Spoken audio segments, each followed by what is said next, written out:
Jangan pergi terlalu jauh. Qi Xiaoyun mengepalkan tinjunya, dengan semangat juang terpancar di matanya. Memangnya kenapa kalau aku pergi terlalu jauh? Kau ingin merampas asal-usul sensiku, bukankah itu perampokan? Kau merampas sensi, dan wajar saja kalau aku merampasmu. Kata Xiao Yan. Qi Xiaoyun mengepalkan tinjunya, tetapi ia masih menahan amarahnya saat ini, karena ia telah mengamati kurungan di sebelahnya. Namun situasinya mirip dengannya. Meskipun ranah master hanya tingkat ketiga dari alam 9 Yuan, kekuatan jiwanya adalah ranah virtual yang kuat. 24 gerbang abadi Dutian. Kekuatan jiwa virtual dan tenang Xiao Yan tiba-tiba menyebar dan berubah menjadi 24 gerbang abadi untuk menutupi kurungan. Ia bertekad untuk merebut api, dan kelompok kurungan masih enggan menyerahkannya untuk api. Baru setelah Xiao Yan benar-benar bertindak, setengah dari sosok itu menjerit kesakitan. Mereka hanya ragu-ragu. Jika kau tidak menyerahkan apinya, aku akan menghapus jiwamu. Ngomong-ngomong, cari jiwa dan hilangkan peradangannya. Suara itu terdengar saat sang master menekan kurungan. Para klon menyambar Qi Xiaoyun, dan King Teng, yang berdiri di samping, melihat dua sosok, dan King Wuya menghela napas dalam hati. Ia tidak lagi terlalu memikirkan Xiao Yan, dibandingkan dengan kurungan saat ini dan Qi Xiaoyun. Apa itu api ungu nirvana yang dirampok? Ia ragu-ragu antara hidup dan mati. Api ungu nirvana ini tidak terlalu berguna di tangan mereka, karena itu bukan asal api.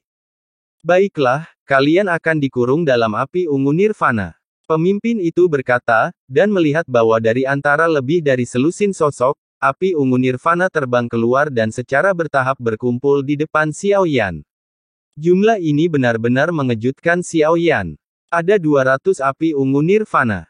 Kurungan ini benar-benar mengumpulkan begitu banyak api nirvana dalam waktu yang singkat. Harus dikatakan bahwa pencapaian mereka dalam api memang sangat tinggi. Xiao Yan terkejut. Sang pengurungan tidak banyak bicara dan menaati perjanjian. Setelah mempersembahkan api ungu, ia tidak akan mempermalukan mereka lagi. Dengan lambaian tangannya, 24 gerbang abadi langit racun menghilang. Sekitar selusin sosok dari kelompok pengurungan meninggalkan tungku asal dengan kecepatan tercepat. Saudaraku, jangan anggap orang-orang ini sangat dingin, tetapi sebenarnya mereka sangat pendendam. Kali ini kau mengambil api mereka, kau harus lebih berhati-hati di masa depan. Setelah pengurungan pergi, King Teng dengan ramah memperingatkan Xiao Yan di sampingnya, dan Xiao Yan segera membungkuk. Ekspresi hormatnya menunjukkan bahwa Xiao Yan bersedia berteman dengan King Teng. Terlebih lagi, kekuatan yang ia tunjukkan sekarang luar biasa. King Teng menangkupkan tinjunya sebagai balasan. Jin Zhu dan King Teng telah mengeluarkan api ungu kepunahan. Namun kini Qi Xiaoyun sedikit enggan. Aku punya ratusan api ungu kepunahan di sini. Semuanya adalah asal-usul yang susah payah kau peroleh. Bisakah kau menunjukkan belas kasihan padaku? Qi Xiaoyun menunjukkan tatapan menuntut. Aoran sebelumnya telah menghilang, dan ia tidak ingin bertarung dengan Xiao Yan, dan ia tidak ingin kehilangan api asal. Tak satu pun dari mereka yang menghasut, tetapi kau tidak mau dan ingin menghasut melawanku sejak awal. Untuk titik ini, kau harus membayar harganya. Dari manapun asalmu, jika kau ingin balas dendam. Aku, Xiao Yan, selalu di sini untuk menemanimu. Suara klon Yuan Shen lebih kuat dari tubuh aslinya. Dan tekanan ki dan darah yang lebih kuat membuat Qi Xiaoyun terdiam. Bahasa Indonesia, jika kau terus bicara omong kosong, aku tidak keberatan jika aku mengambil semua asal dalam tubuhmu. Begitu kata-kata ini keluar, Qi Xiaoyun benar-benar kehilangan kesabarannya dan dengan patuh menunjukkan 5 kekuatan asal miliknya.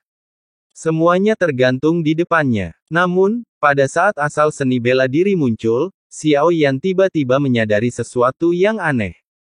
Qi Xiaoyun juga memperhatikan bahwa dia mengambil kembali api asal seni bela dirinya dengan kecepatan tercepat. Tapi itu masih terlambat. Api asal peninggalan terkuatnya dicengkeram erat oleh telapak tangan hitam yang muncul dari kehampaan. Qi Xiaoyun segera mengangkat tangannya dan menepuknya, dan telapak tangan api raksasa mengembun, mencoba menghalanginya. Api menyapu ke arah tertentu dari tungku asal. Qi Xiaoyun buru-buru mengejarnya. Sebuah jarum hitam menembus dahinya. Pada saat ini, tubuhnya terkena kekuatan besar. Itu diledakkan, sehingga tidak tertusuk oleh jarum hitam. Qi Xiaoyun berada di posisi semula. Dia memegang jarum hitam itu di antara ibu jari dan jari telunjuknya dengan satu tangan, lalu menekannya dengan sedikit kekuatan. Jarum itu patah dengan bunyi, patah.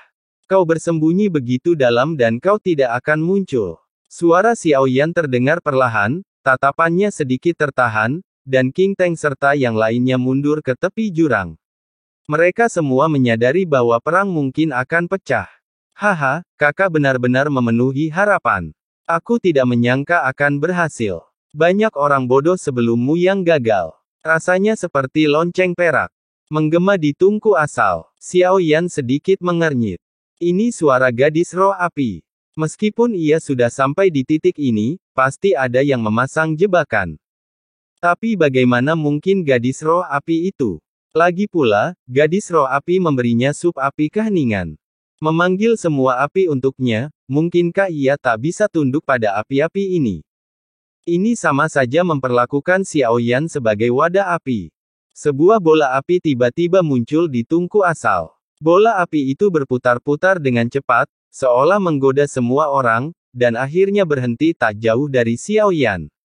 Api mengembun, dan sesosok perlahan muncul, dengan api beterbangan di dalamnya. Anehnya, tidak ada api yang berkobar, melainkan seperti zat, lebih mirip kristal. Seorang wanita muncul di dalamnya, dan penampilannya memang agak mirip dengan gadis roh api. Namun, wajahnya lebih halus, seperti boneka porselen putih dengan kulit pucat yang hampir transparan. Mata Phoenix yang sipit sedikit terangkat, dan pupilnya berwarna ungu tua pekat. Rambut putih keperakannya sepinggang, tetapi ujung-ujung rambutnya berangsur-angsur berubah menjadi merah tua yang menyala. Suara iblis api peri Qi Xiaoyun jatuh ke telinga Xiao Yan. Suaranya tidak keras. Tetapi itu tidak dapat lepas dari kekuatan jiwa Xiao Yan yang tenang, dan asal api Qi Xiaoyun melayang di depannya. Setelah melihat api itu, dia membuka mulutnya, dan mulutnya hitam pekat, dan dia menelan api itu secara langsung. Asal api tidak diserap olehnya, tetapi ditelan olehnya. Qi Xiaoyun menyemburkan seteguk darah, dan pupilnya terkejut. Api tak berbentuk milikku. Itu dimusnahkan olehnya. Dia tidak memilikinya, tetapi memakannya. Itu menjadi bagian dari dirinya. Aku selalu mendengarnya. Aku tidak menyangka bahwa selir iblis api peri ini benar-benar ada. Qi Xiaoyun kedinginan dan pucat, ia menutupi dadanya. Baginya yang mencintai api, ini sama saja dengan membunuh anak kesayangannya. Saudaraku, aku bisa memberimu keempat asal-usul. Bisakah kau membantuku membunuh selir iblis ini? Pupil mata Qi Xiaoyun bergetar. Niat membunuh meledak darinya saat ia menunjuk langsung ke selir iblis yang masih segar. Ia mengepalkan tinjunya, dan jika ia cukup kuat, ia pasti akan membalas dendam. Namun, Xiao Yan mengabaikan kata-kata Qi Xiaoyun dan menatap iblis segar yang terbang di depannya. Aku tidak tahu apa maksudnya.